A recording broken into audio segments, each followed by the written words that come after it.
And so what I'm gonna do is I'm gonna talk a little bit and then I'll sing a little bit because I figured if I did a lot of talking that would be too boring. So I'm a little bit of a better singer than communicator at times and talking. So I'm just gonna talk to you just a little bit about women in jazz, and just this is just an opening statement. Women have been involved with jazz since its inception, but all too often their achievements are not well known as those of their counterparts. Of course, we have Billie, Ella, and Sarah, but there are many more who are a part of this great legacy. When we think of women in jazz, we automatically think of singers. But there have been a number of female instrumentalists dating all the way back to the 1920s. So let me ask you a little trivia question and see if anybody knows the answer. Since it dates back to the 1920s, what instrument do you think was most popular for a woman to play? Piano. You're exactly right. The piano, one of the earliest instruments that women played in jazz, often allowed female artists a degree of social acceptance. The early music history of the roots of jazz is rich with the active participation of African American women in spirituals, gospel, and blues. Many female pianists and composers participated in the ragtime craze of the early 1900s. Women pianists and sometimes brass, reed, and rhythm players also worked, often in family bands, circuses, carnivals, and tent shows. In the 1920s, while African American female vocalists were cutting what are now known as the classic blues recordings, often collaborating usually with male instrumentalists, many female pianists busily participated in other hubs of jazz development. New Orleans pianists included Dolly Adams and Emma Barrett, while the Chicago roster boasted of Little Hardin Armstrong and Lovey Alston. In addition, several female horn players launched formidable careers, including the trumpet-playing mother and daughter, Dyer and Dolly Jones. Frequently, women who played instruments other than the piano in the 1920s did so in all-women bands, including Bobby Howell, American Syncopators, and Bobby Grice's 14 Bricktops. So what I'm going to do today, I'm just going to briefly talk about three women who were very important in jazz. The first person I'm going to talk about is Billie Holiday. So the question is, what are women's roles in jazz? One way to address the question of women's roles in jazz would be to briefly talk about those with the highest profile. Women who made records and appeared in jazz history books. These women are generally vocalists, such as the great Billie Holiday. Now, does anybody like Billie Holiday? Any favorite songs? Name me a favorite song.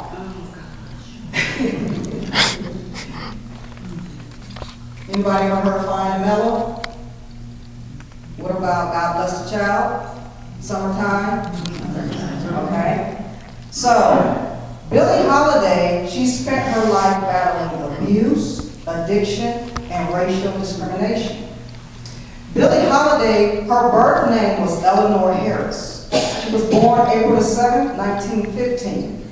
She was an American jazz, pop singer, and songwriter.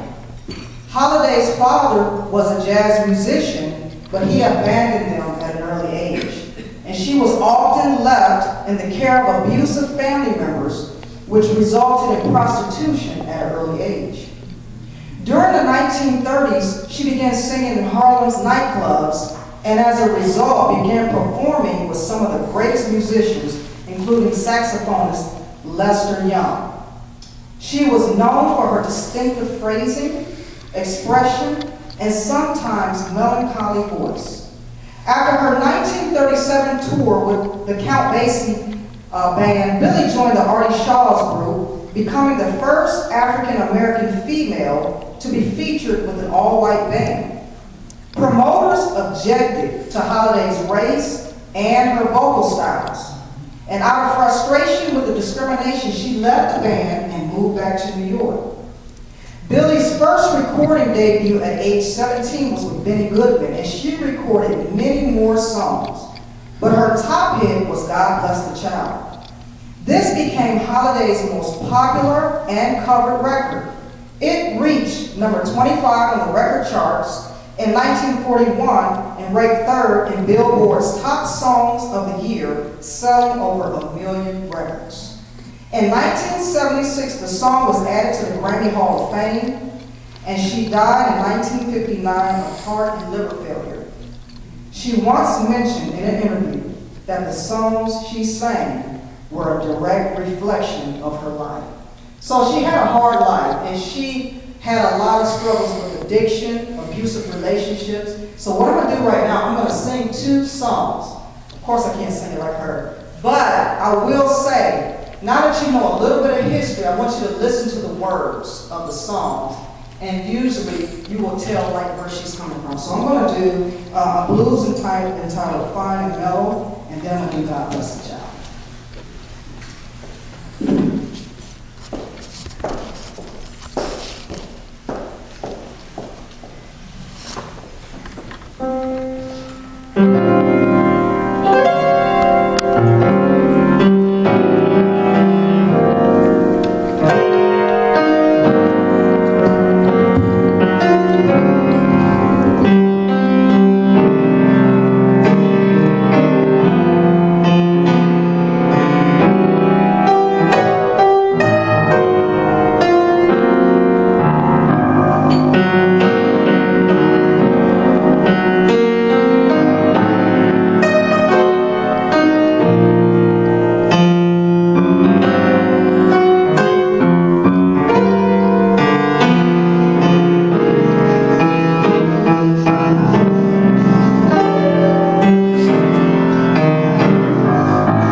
And like I said, with her growing up, her father abandoning her and just kind of being on the streets and into prostitution. So listen to the words of God Bless the Child.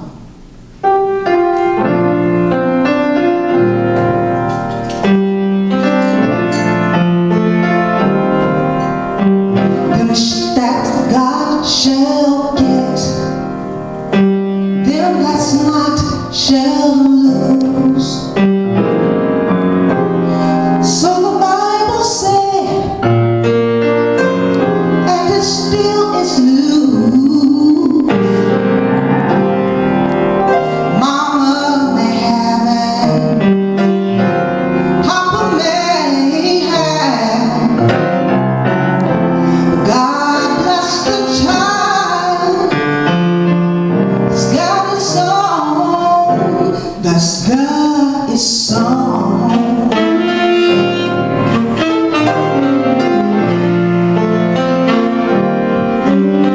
Well, the strong gets more, while the weak one fade.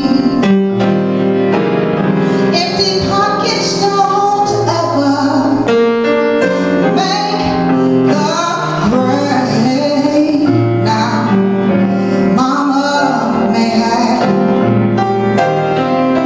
and Papa may have, but God bless the child that's got a song, that's got a song.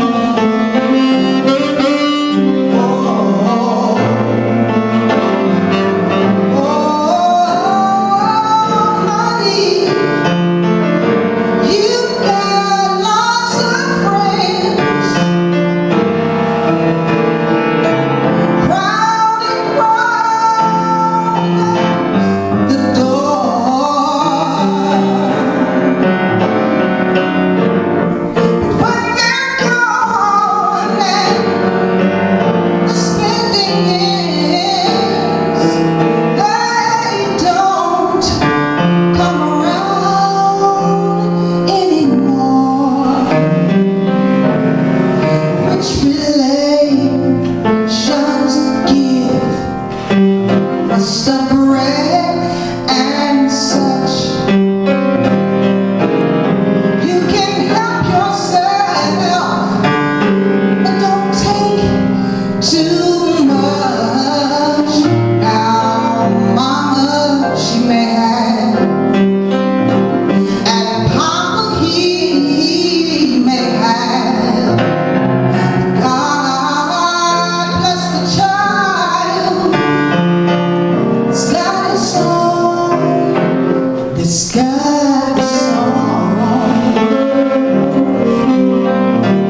Ask Gladys on.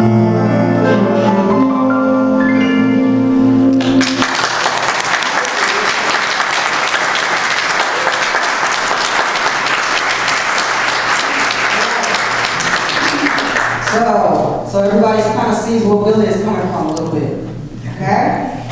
So I'm going to talk to you about another person, okay? Mary Lou Williams. Now, she was a pianist, and I can't play as good as she can, so I can't have to sing a song. Is that all right? She was a pianist whose multiple influences as a musician, composer, and arranger, and in shaping the Kansas City sound are well established. She was born May 8, 1910. She wrote hundreds of compositions and arrangements and recorded more than 100 records. She wrote and arranged for band leaders such as Duke Ellington, Benny Goodman, and she was friend and mentor to teacher Thelonious Monk, Charlie Parker, Miles Davis, Tad Dameron, Dizzy Gillespie, and many others. At the age of 15, she played with Duke Ellington and his small band, the Washingtonians. Now, in the early 40s, she formed her own small group in New York with her second husband, Shorty Baker, who was a trumpeter. She briefly served as a staff arranger for Duke Ellington, writing for him the well-known trumpet No End in 1946. In the same year, 3 movements from the Zodiac Suite were performed at Carnegie Hall by the New York Philharmonic, a very early instance of the recognition of jazz by a leading symphony orchestra. By now, Williams had become an important figure in New York pop, contributing scores to Dizzy's band and advancing the careers of many young musicians. In 1952, she accepted an offer to perform in England, but she ended up staying in Europe for 2 years. Williams had grown increasingly despondent due to the lack of recent recordings, past failure to copyright her compositions, uneven management, and the tolls drugs and alcohol had taken on the jazz scene in the late 40s. A personal crisis in her life led her to convert to Roman Catholicism. In 1954, she retired from music to pursue religious and charitable interests. When she returned to the States, she ran a thrift store and helped addicted musicians return to performing. After being convinced by 2 priests and Dizzy to return to performing, she played with Dizzy's band at the Newport Jazz Festival in 1957. When she re-emerged as an artist, some of her new music was described as sacred jazz. In the late 1970s, she became an educator at Duke University. As a 1964 Time article explained, Mary Lou thinks of herself as a soul player, a way of saying that she never strayed far from melodies and the blues, but deals sparingly in gospel harmony and rhythm. And this is what Mary Lou Williams says about herself. I am praying through my fingers when I play. She says, I get that good soul sound, and I try to touch people's spirit. She died of cancer in 1971. So I'm going to do one song by Mary entitled, What's Your Story, Morning Glory?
Got a feeling there's a light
great Ella.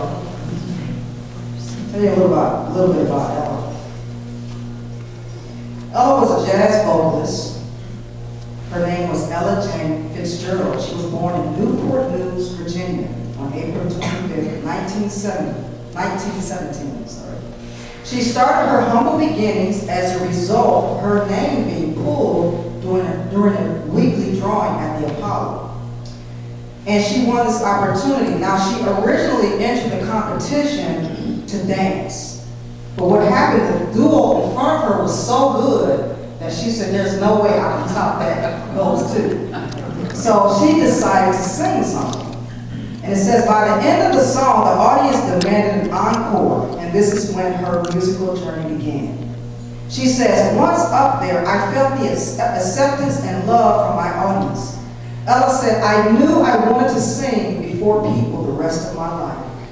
As a result of her Apollo performance, she met band leader Chick Webb and eventually joined his group as a singer. In 1938, at the age of 21, Ella recorded a playful version of the nursery rhyme. Can anybody guess what the song was? Yes, A Tisket a Tasket. The album sold 1 million copies, hit #1, and stayed on the pop charts for 17 weeks. After Chick Webb's death in 1939, Ella became the band leader, and the name of the band was changed to Ella Fitzgerald and her famous orchestra. Her career really began to take off in 1946 when she started working with Norman Granz. Granz orchestrated the Jazz at the Philharmonic, which was a series of concerts and live recordings featuring most of genre's great performers. Ella toured with various bands. As her popularity increased, she also began appearing on television variety shows. She quickly became a favorite and a frequent guest on numerous programs, including, okay, can you name some shows that you've seen her on? Yes, Ed Sullivan, Bing Crosby, Dinah Shore, The Frank Sinatra Show, The Tonight Show, The Nat King Cole Show, The Andy Williams Show, The Dean Martin Show. By the 1990s, Ella had recorded over 200 albums. She won 13 Grammys and sold over 40 million albums. In 1991, she gave her final concert at New York's renowned Carnegie Hall. It was the 26th time she performed there. Ella Fitzgerald was laid to rest June 1996. So of course we're going to try to do a tisket test, all right?